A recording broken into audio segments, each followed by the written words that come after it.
on Susan over there. Hey, Susan, we're going to go live now. Okay, so we'll check in with you in a few minutes. All right. Okay. All right. Thanks.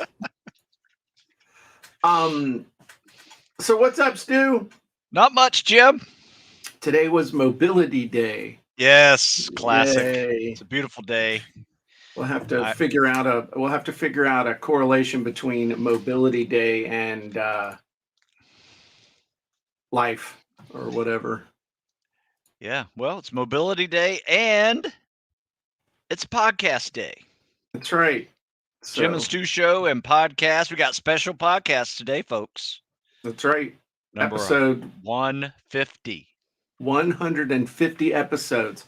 How many people can legitimately claim that they've done 150 episodes of a podcast? And I think it took us till about episode 146 to find our voice. That's one of those, the podcast really found its voice at, episode 32. That's what connoisseurs of podcasts and stuff say. I think we really found our voice at episode 146, man. I think we finally dialed it in, Perfect. So there you go. Oh, that's good. Susan says if you aren't mobile, you won't have much of a life. Yeah. With your mobile and your mobilities. So we actually, believe it or not, folks, we do plan these shows. And we have a plan for this show. We have a plan for the podcast. I actually have something ready. I mean, I'm ready, dude. I am absolutely shockingly ready. I never doubt your ability to perform, Jim. So when I say, like, I bring something up, I expect that whiteboard just to be turning all kinds of colors because you're going to walk us through. You're going to walk us through whatever's in that brain of yours. And usually I can tee it up for you and let you go to town. Like my buddy Dexter, who wind Jim up and see what he does. So, hey, but before we do that, everybody who's here with us live, say hi, Jim and Stu. Say good morning. Say how's it going? If you're with us over on jimandstewshow.com, make sure that you say hi so we know you're over there. C. Ray just said hi. Susan is telling everybody to make sure that they whack or go to StreamYard.com/Facebook to enable letting us see who you are, which will be amazing. And because it's always cooler to. Good morning, Carlin. It's we can cooler. We can call you Facebook user if you prefer. Yeah. FBU, which I'm sure I could. Sure, that sounds like a FBU. That sounds, if you say it right, it sounds like a political slogan, but we won't, So, we gotta get pumped up here, dude. We gotta get a little jacked up. We gotta get a little jacked up. All right, you ready?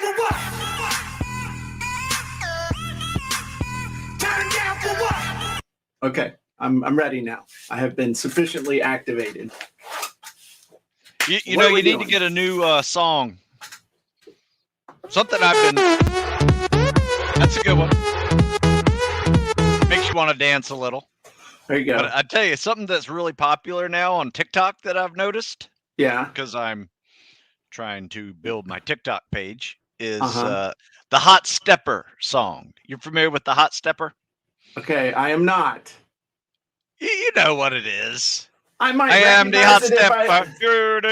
Hot step. I've never heard that. Could you do it again? No, I'm done. The Hot Stepper. You got to get the Hot Stepper. It's a fun little tune. Okay. And everybody's dancing to it. Even old people are dancing to it, Jim. Okay. I'm sure you could do something on the dock with the Hot Stepper and entertain us all. So there you go. Okay. I am the Hot Stepper. Okay. All right. Well, we will do something with that. What's up, Gordon? Jazz hands. No. Oh my God. What have you been into this morning, man? What? This is not normal Stu. This is like, holy crap. I'm pumped up. I got a little adrenaline going today, Jim. Why is that? Well, I am about to, as soon as this podcast is over, Hmm. I am going to go to the Naval Academy and do a presentation. It's like a podcast in person. Remember those? It's like standing in front of an audience. It's like Zoom, only in real life. Yeah, you remember those things? I It's not do. virtual, a not virtual event. Yeah. Yeah, so I get to go talk to some young men that are heading to SEAL training today. So They're leaving now? getting Or fired up. No. They leave when they graduate, but I'm just part of their class today. have they already selected all the guys who got all the slots? All the slots are already filled? Slots are filled. And do they have guys, miscreants like you and Alden, that are trying to get them to go and be pilots or do other stuff so that Oh, no, slots no, no. will These free guys up? are already going. These guys are Oh, gone. okay. They got their dates. They're heading out as soon as they graduate. They're just Wow. needing to, get some final bits of advice and, That's cool. things like that. So yeah, I'm a little fired up for that, Jim. But I'm So, also fired up for this. You know what I've done today, Jim? no, Stu, what have you done today? I had a mobility day, which was fantastic, Uh obviously. huh. Nice, Uh huh. easy. It's kind of like a spin class and a yoga class had a baby. Uh huh. That's what I do for my mobility day. And then I wrote an article Uh huh. prior to this podcast. Uh And then huh. I have that presentation before lunch. Jim, Wow. I am jamming. You know what I did yesterday? It's even better. What? I took out my sink, put in a new faucet, and garbage disposal. You know how I did Holy that, Jim? YouTube video. YouTube video showed me how to do it. Yeah. That's like your go-to home improvement Oh my God. education thing. Stu's Yeah. done toilets. He's done his air conditioner in his car. I mean, I have no idea what else you've done with I was that. That's watching a probably YouTube. I lots. was watching the YouTube video with my wife because it's actually a team project, Jim. We're Yeah. actually a good team together on this because she reads the directions Uh huh. and I don't. Right. So I just tear up stuff. Um, but yeah, it's a good little team project, and we got it done. I It's good feel stuff. like I feel like when you get to the Naval Academy that the knife hand is going to come out. I I'm feel ready. like this is a warm up. Give me okay. So we're going to do something here real quick. I want to keep you though. I want to keep you on target. So I'm going to give you 3 minutes, Stu, and the timer's going. And I want you to just give me a summary. Give all of us a summary of what you're going to impart on these young men today. All right. So all of these guys have spent the last couple of years getting to where they are today. So first of all, congratulations, because just getting to this slot where you are right now is a big deal. So they haven't heard me say congrats yet. So I'm going to start them off with a congratulations. Now, the next step is let's assess your strengths and weaknesses. And we need to create a program around those so you can maintain your strengths and focus on those weaknesses, because I promise you, every one of you, to the person, that your weaknesses will be exposed in the very first week of training whenever you get there, no matter what that is. Could be running, could be strength, could be swimming, could be treading water, could be doing obstacle courses, whatever that is. We need to work on that. Now is the time to really dial in those weaknesses and make them less of a weakness to almost borderline strength. Then I'm going to talk to them about what is good enough, right? Because a lot of people have these strengths that they want to get stronger, right?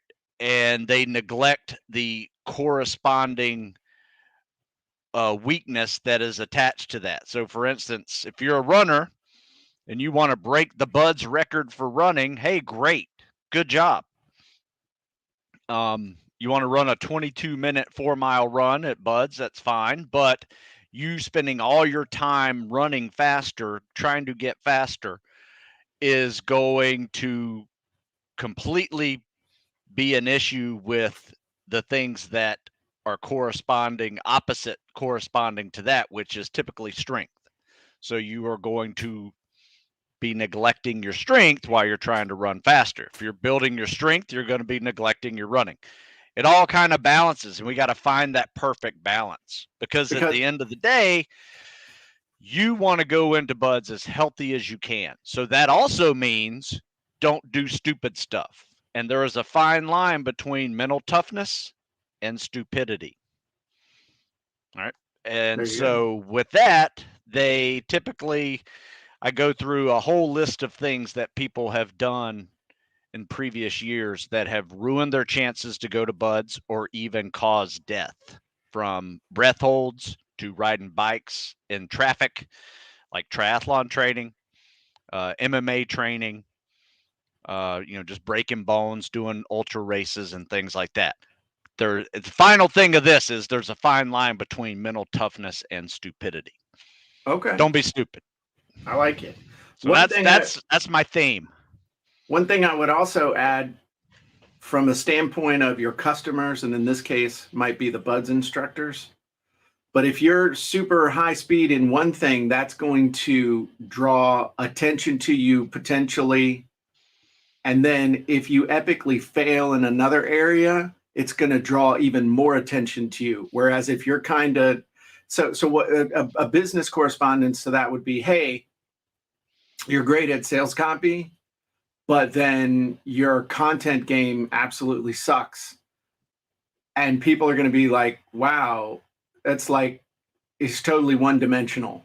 I mean, maybe that's not the perfect thing, but it's like you get on people's radar. It's good, it's bad, but at least in that respect, I've heard it's good to, especially for the first few weeks, just to be in the middle of the pack and to kind of go unnoticed. Yeah, I mean, it's good to win and be in the top 10% of the class, because those guys, it pays to be a winner, right? You want to be in that winning group. You don't necessarily want to be the number one guy, though. You're right. If you're in that front group, perfect place to hide. However, if you're in behind that, you're getting hammered and you're going to be beaten down. Mercilessly. Yeah. Cool. Well, that's good. Well, thank you for sharing that. I don't know why my camera just did something weird. Okay, so what are we talking about today? I know what we're talking about, but tell us what we're talking about in what order today, Stu? Well, for the Jim and Stu show, the theme of the week has been stories, right? Maybe people have noticed your content throughout the week has been focusing on telling a good story. And that's what we're going to do. Stories that sell.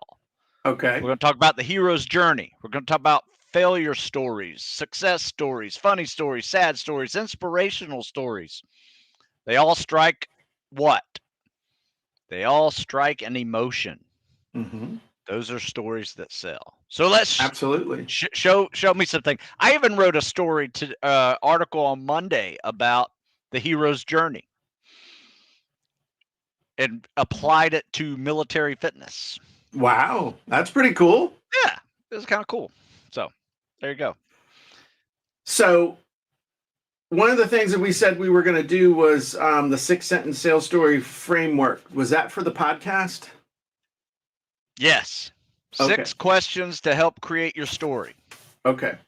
All right. Maybe even create a future wizard. So you guys have just got a precursor to what we're going to talk about on the podcast. You definitely want to stick around for that one, because some good info.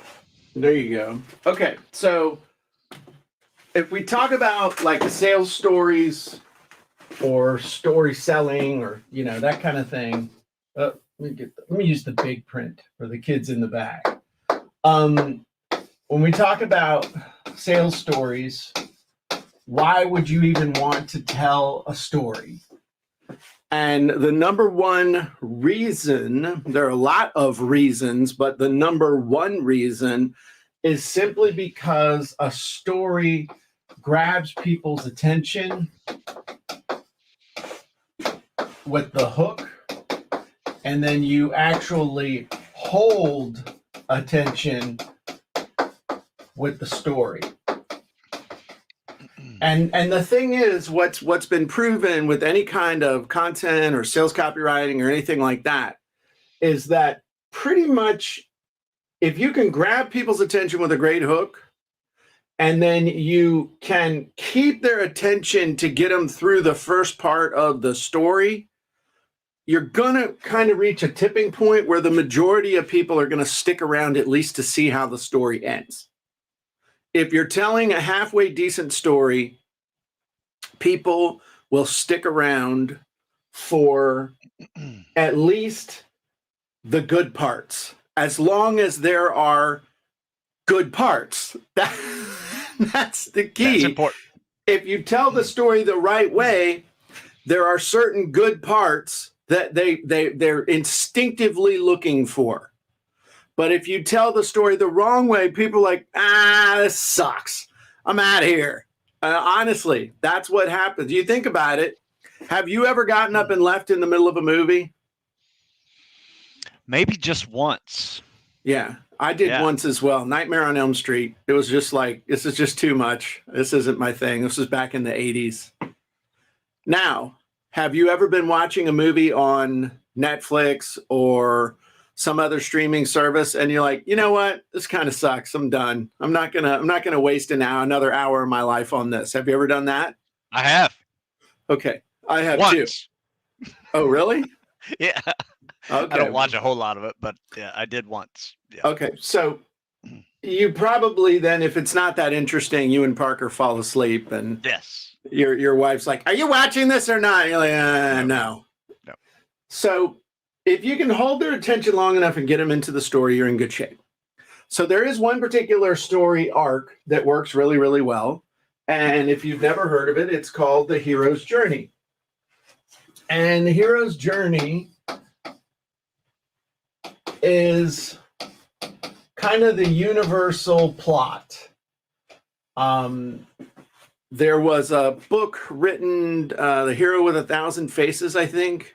Carlin knows the guy who wrote it. Carlin, in the comments, tell us who wrote that book. I should know this, but Carlin's always here, so I can depend on him to tell us who it was. But this is what we mean by it hits all the right spots.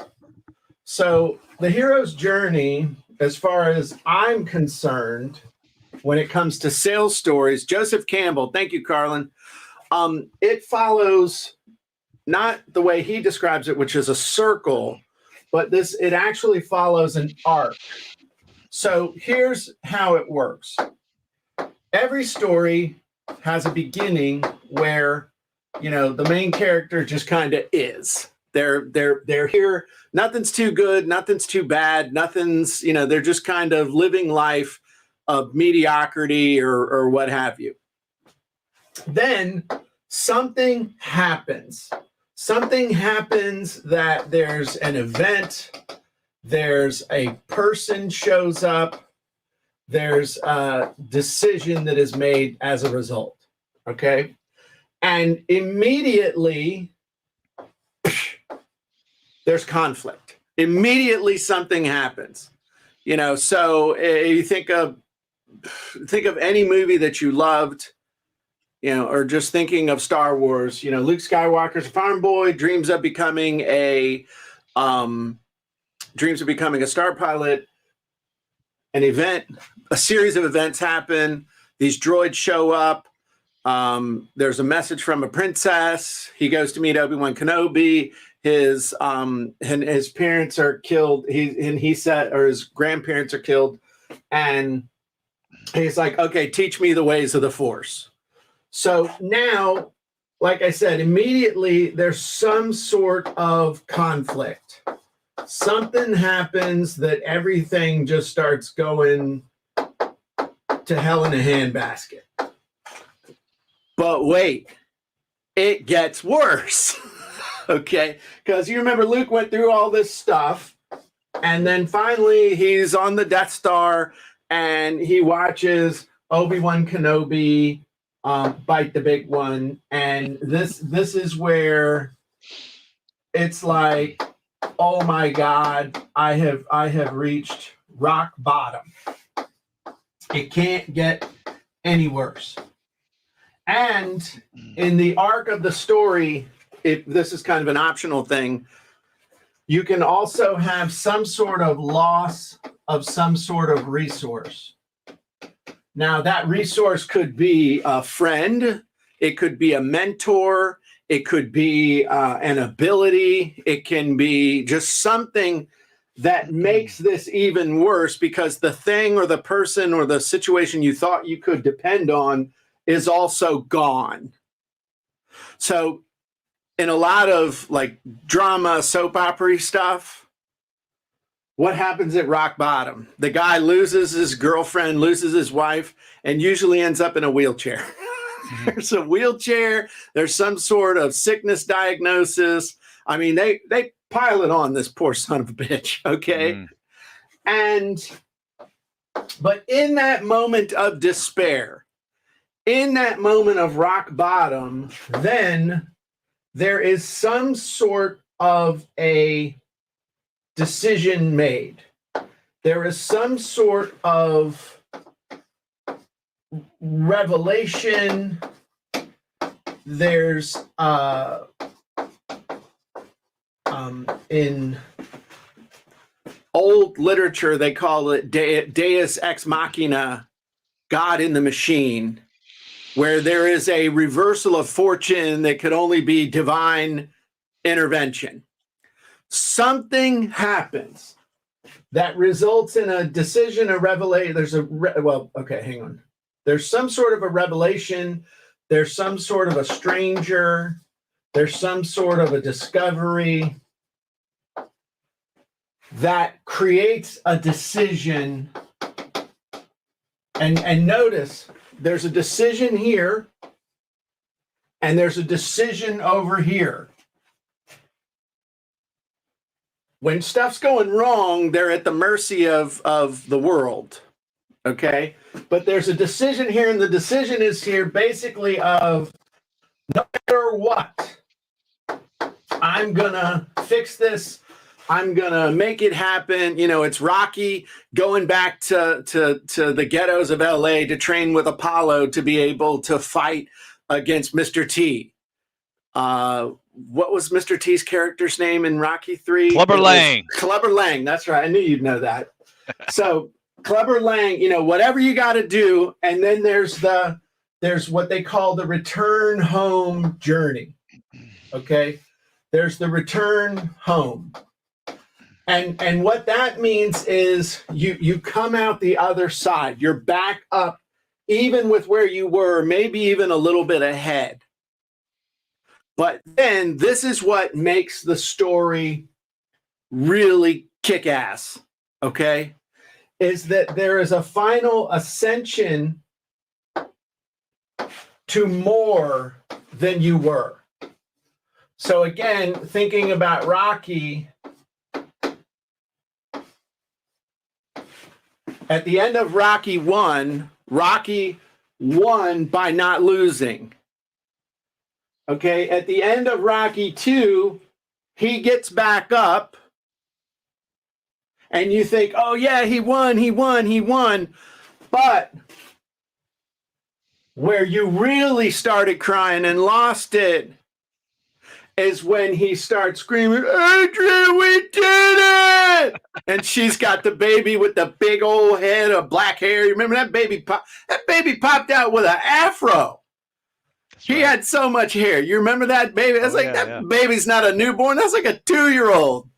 So, but that moment of who he became at the end, the excitement of the story was everything he did to win the fight, but the inspiration and the love for the character came from the ascension to the next level.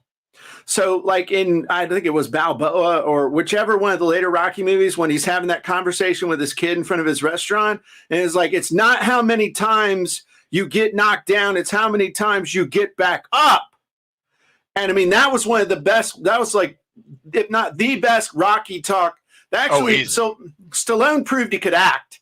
Yeah. Or at least act in that character in that one moment when you were like, holy shnikes, I can be more. I mean, I wanted to go out. I mean, that was awesome. Yeah. So these are the parts of that. All of these are the things that make the story amazing. But what makes it truly transcendent is the transcendence at the end. So instinctively when a story is missing one of these elements. And it feels like just something is missing. Something just doesn't feel right. So I'll tell you an example of a movie I really liked, which was My Big Fat Greek Wedding. I really, really enjoyed that movie. It was a feel-good movie. But there was a problem with that movie in that you kept waiting for something to go wrong. Like the guy's going to cheat on her. He's married. He's got a kid. Something happens. Nope.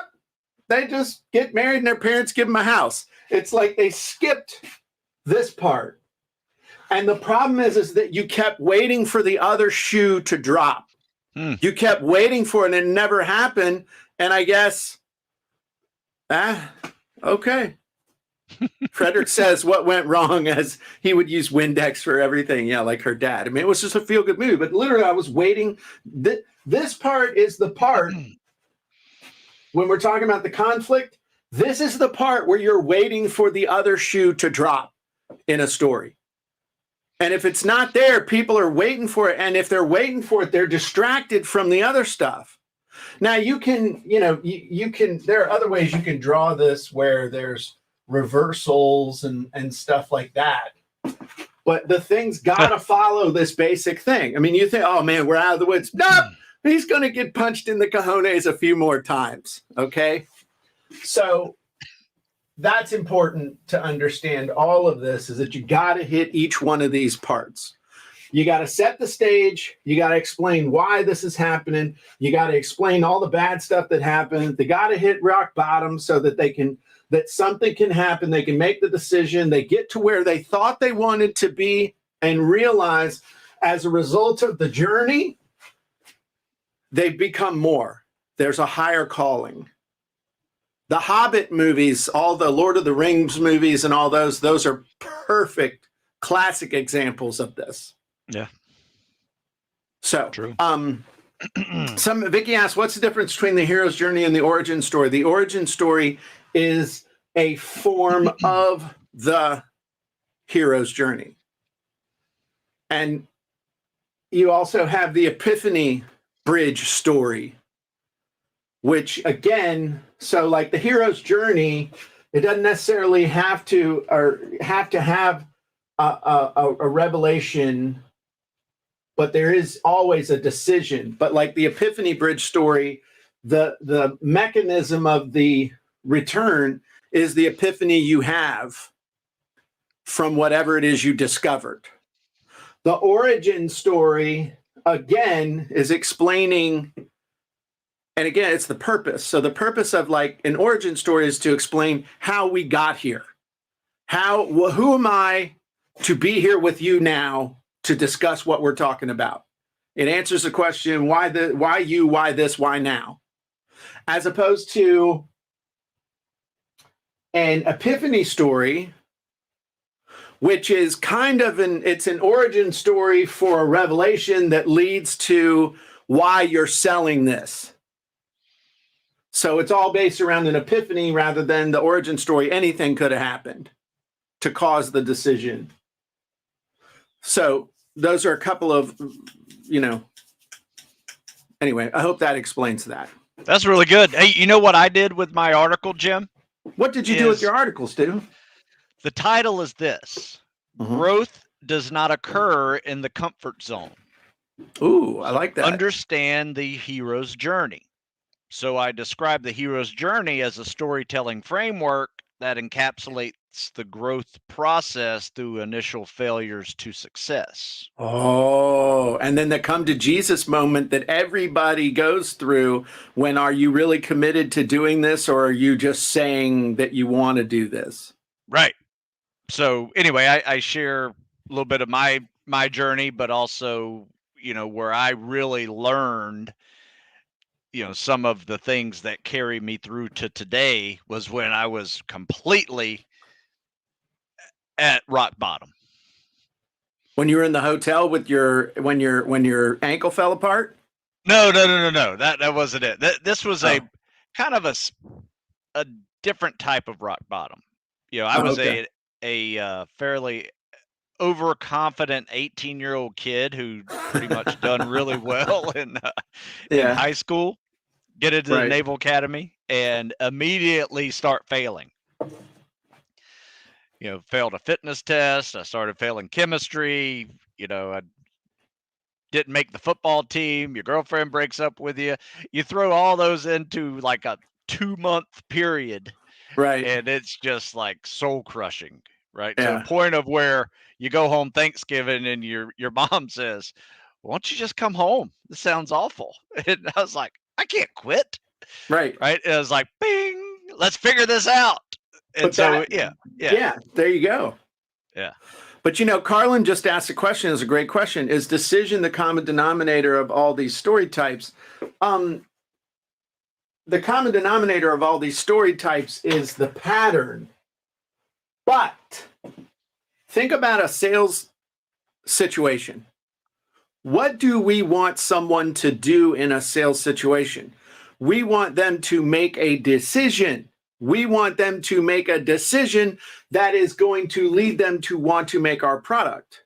So what we want to do is tell a story where the character makes a decision similar to the one that we want them to make, which is wrapped up in our product, service, software, or offer, that leads to what they want and more.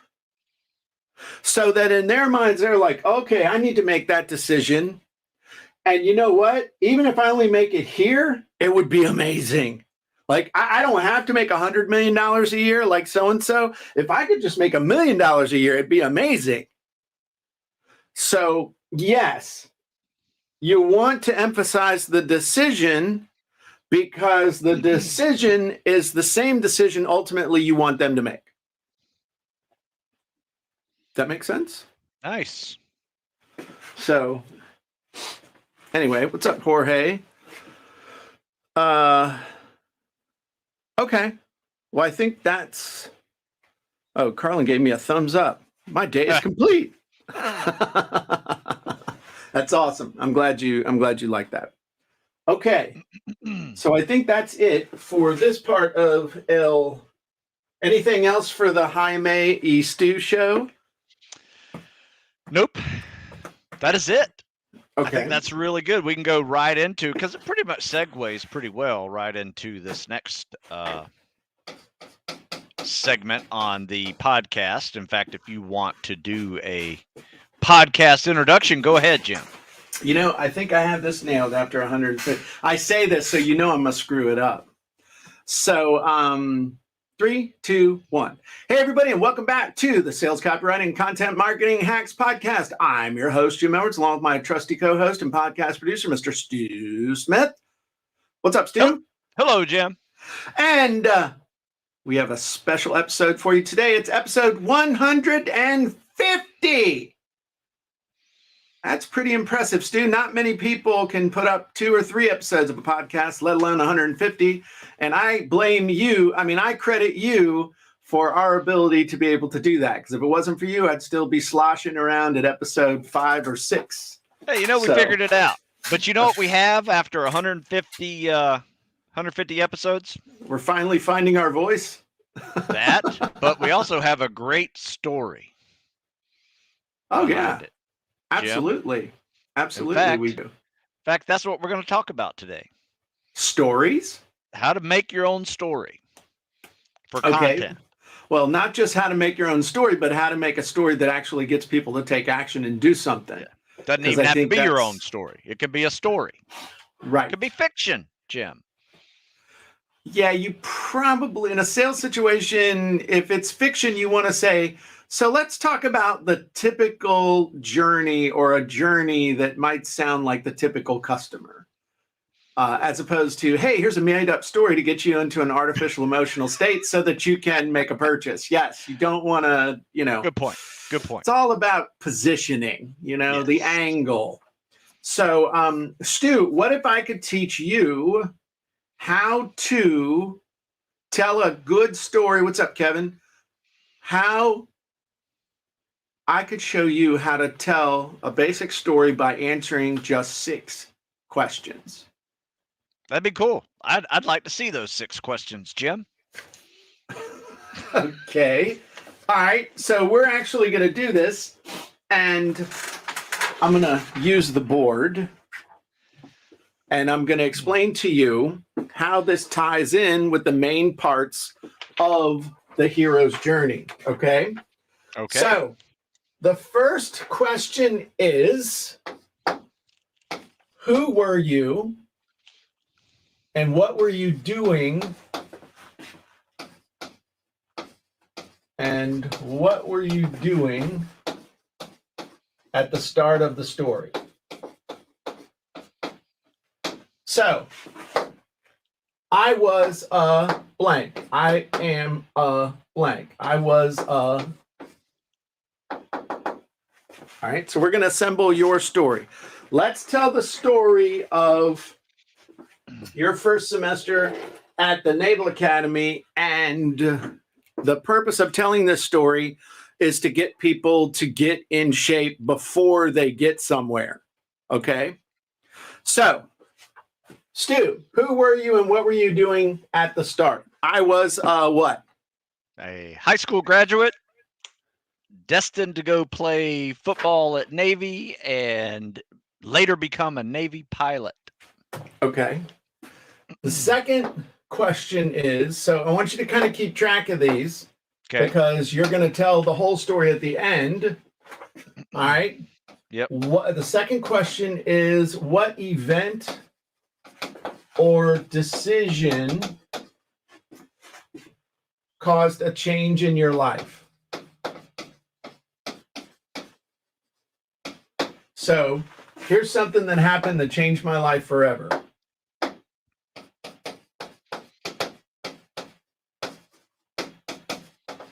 All right, so you're a high school athlete headed to the Naval Academy to become a pilot. What happened? Well, I show up at Plebe Summer completely unprepared. I didn't even know the ranks of the Navy, much less prepare myself for the fitness test that was the day that I arrived, or the day after I arrived, and it was a slow and brutal start, Jim. Okay. Yeah. So the third question is, as you see this, then you're going to see how you're going to polish this. Okay. Sure. So the third question is, what problem or conflict arose quickly?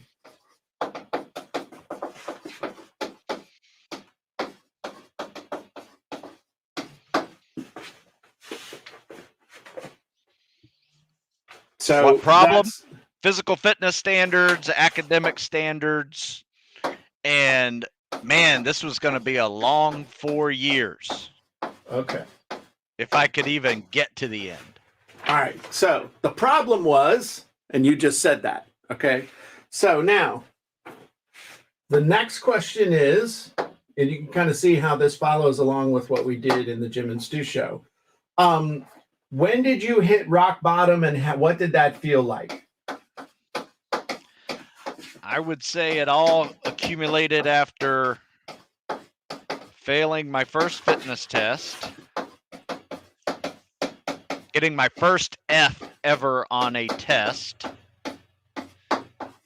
chemistry. Okay. Not making the football team, and your girlfriend from high school breaks up with you.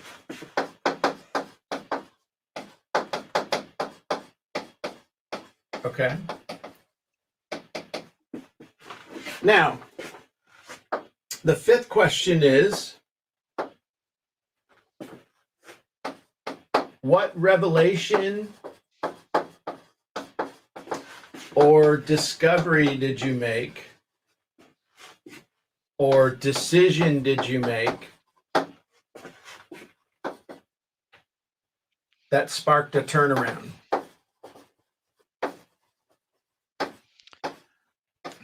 And then the thing is, then something happened that changed everything.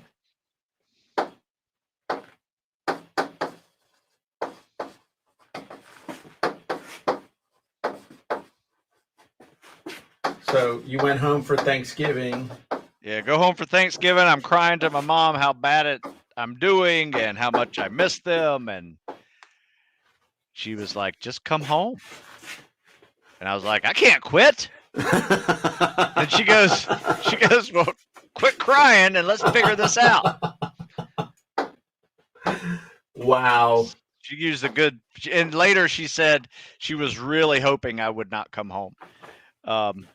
Yeah, my parents just told me you can't come home. Yeah. You're not welcome. Yeah, she was hoping that reverse psychology would work, and it did. I have to give her credit for that.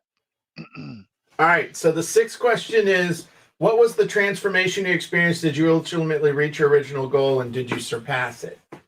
So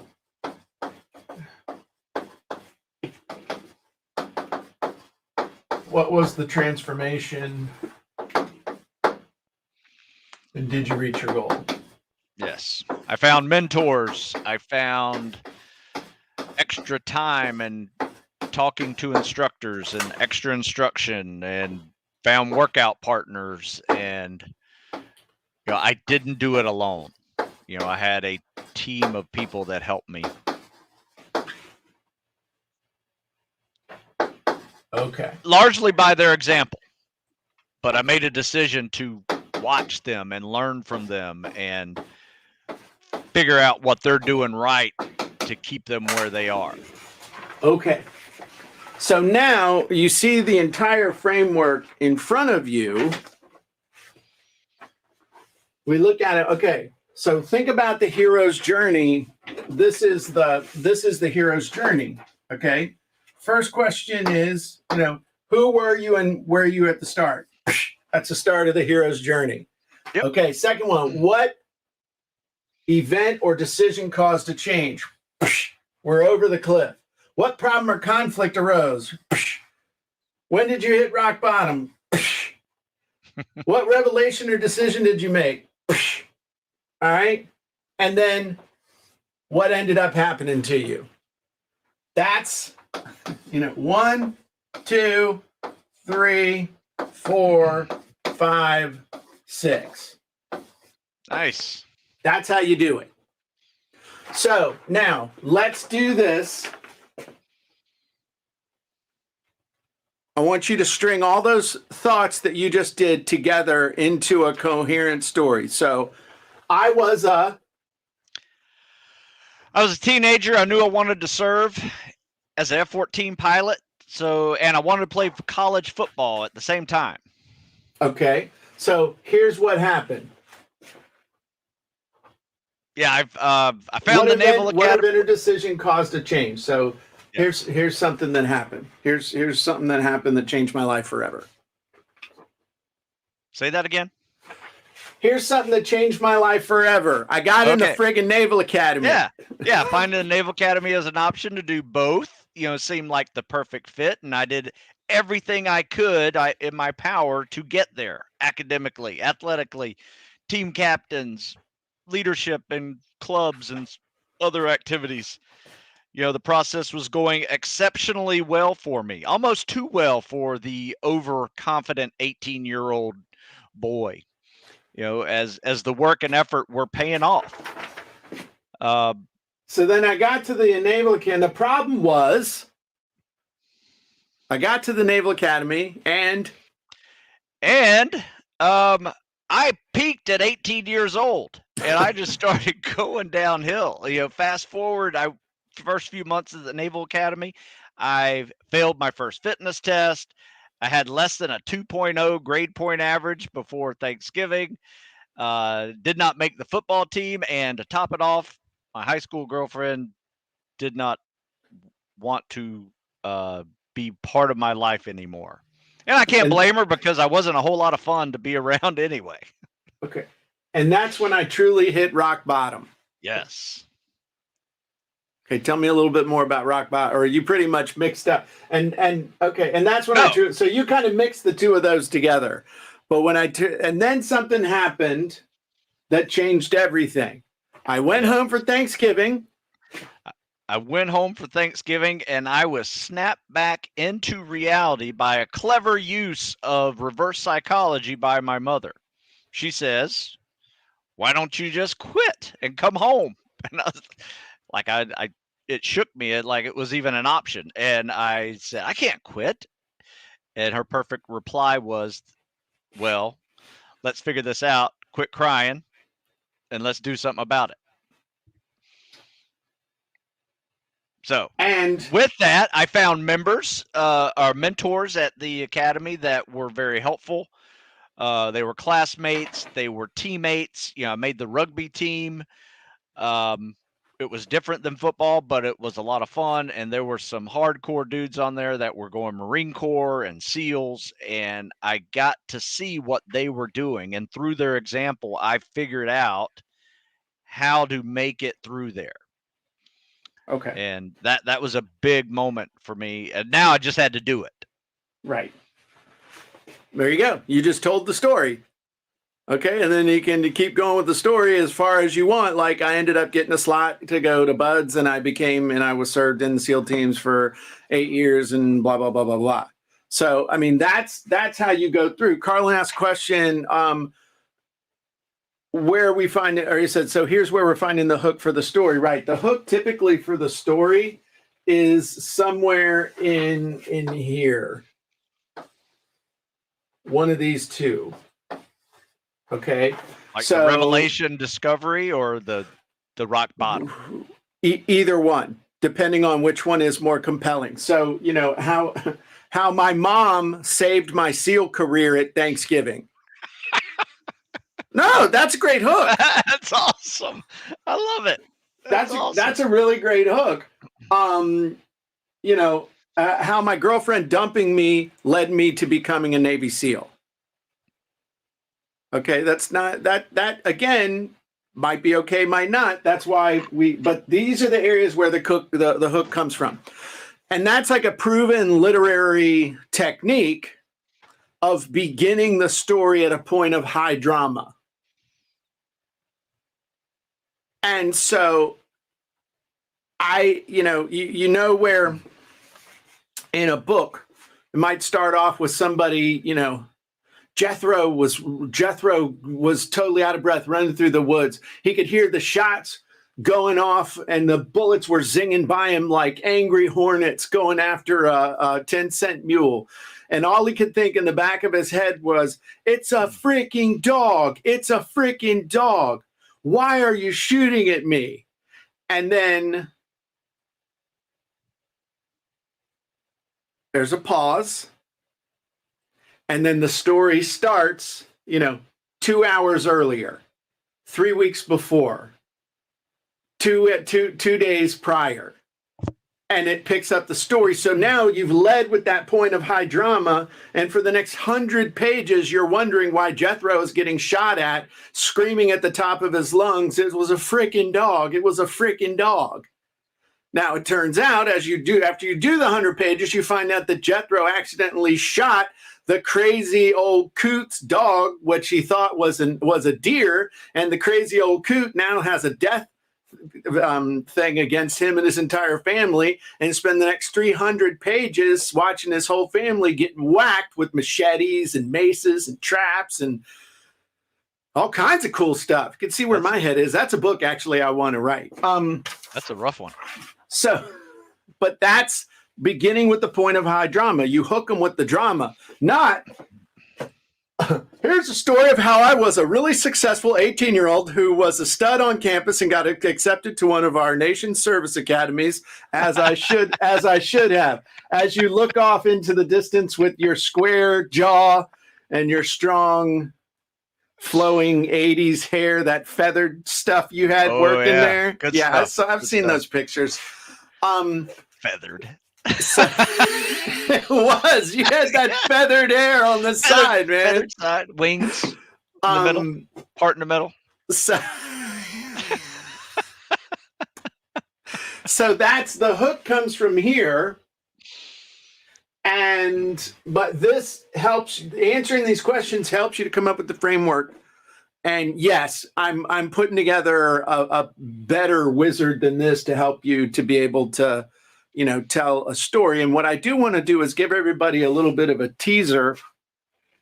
We're actually in a couple weeks going to be doing a sales story masterclass. I'm going to spend an entire afternoon with you all, and I'm going to teach you a masterclass on sales stories. I'm going to go more in depth into the hero's journey, more in depth into origin stories. I'm going to show you a bunch of different tools that you can use to create amazing stories. We're going to go into your story inventory so that you can pull these stories up at will and be able to use them to get people what you want them to do. You can check that out at salesstorymasterclass.com. It's free, so you can spend an afternoon with me for free. Other people would charge you $1,000 for that, but you'll be able to jump on there with me. And we've been soft pushing it, but now we're going to start pushing it. So Sales Story Masterclass. Yeah, I think it's going to be real good. It's going to be a lot of fun. Hey, Jim, real quick, Bob asked, can you read the bottom line at the banners covering number 6 and below? So what was the transformation? Did you reach your goal? And then the writing prompt for that, or the transition, the segue is, but after all that, now I am or was able to.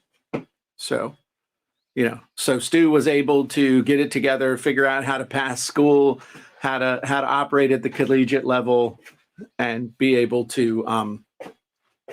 I had to up my game, basically. Yeah. Figured out how to up my game. There you go. Yeah. Well, you were too busy getting by on good looks. Yeah. So I've seen that picture of you powerlifting with that 1980s weight belt on, wearing a pair of jeans. That was like the big thing, man, in your Oh yeah, lifting in jeans. That was cool stuff. Yeah. With your work boots on. Going to work. Getting work done. That was a big thing, man. You believe the 80s were, like 40 years ago? It's ridiculous. So, yep, it's salesstorymasterclass.com. Let me double check that. I'm not telling people the wrong thing. Yep, Sales Story Masterclass. Pretty straightforward offer. How to double, quadruple, or even 10x your sales by telling better stories in an afternoon. Brand new masterclass reveals the secrets to better sales stories for social media, sales copy, and content marketing, no matter what you sell. Pretty good little offer there, Stu. I like that, Jim. So, man, that's pretty good. I think you can definitely take that, but I'm definitely motivated to. Actually, when I took Terry to the doctor on Monday, I outlined the new wizard that I'll be creating. Nice. I'll be showing people on that masterclass. It's gonna be pretty cool. You got to mix a little bit of Halbert's hook in there too, because if you throw that nice little hook right there at the top for a title, that'd be really cool. Because the one little hook that you had in there, maybe pull the hook from that section at the bottom where either you're in the Spec Ops candidate crying, or you're the, your mom saved your career at Thanksgiving, right? I mean, just somewhere in that zone of, your epiphany or your ultimate doom. Oh, absolutely. And the big thing to remember is that everybody wants to draw this big, sharp dividing line between, oh, this is sales copy and this is content. It's like there's a difference, and there's not.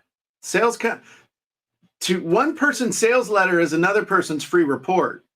One person's, pitch is another person's informative blog post. So it's all about putting the right information in front of your target audience. It's only a pitch if it feels like you're being sold. If it's something you want to buy, ain't no pitch. That's just getting a whole bunch of additional information. That is true. So the reason I say that is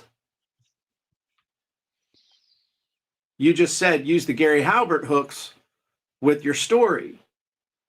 Well, the Gary Halbert hooks are just for sales copy, Stu. My story is for, educational purposes. No, you got to hook people to read the damn story. Yeah. So that's, any hook is a good hook if it stops the right person in their tracks, pre-frames them for what's coming next, and is a pattern interrupt that breaks them out of their hypnosis and actually gets them to pay attention to the content that's coming next. So, somebody asked, how much is the free masterclass? But you know what? Here's the thing, and I did this on purpose. I told you it was free, right? Uh-huh. But I don't say it's free on the page. Ah. But you know why? Because this is as much a test as anything else. I want to see, it's one thing to say, hey, free masterclass. It's another thing for people to whack that register button, not knowing if it costs or if it's free. So there's a lesson there. Because if I can get this thing, depending on, everything's a giant experiment.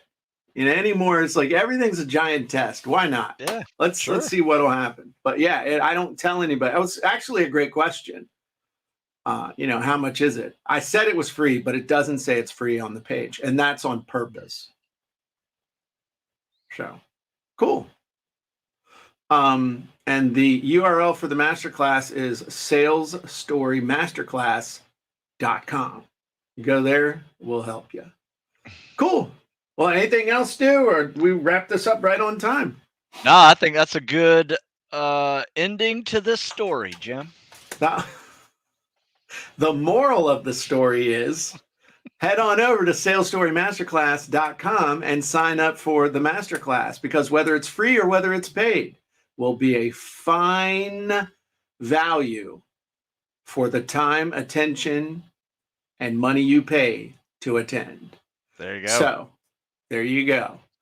Everybody have a great day. Appreciate you. Oh. And don't forget, Mr. Pickles is here. Man hadn't been here in a couple of weeks, so I just want to let you know he's still around. Okay, good. All right. Another lesson. Somebody said, will the masterclass be recorded? Absolutely, the masterclass will be recorded. It is a free live masterclass. Cool. Let that one percolate in your head. It's a free live masterclass. All right, I'll see y'all soon.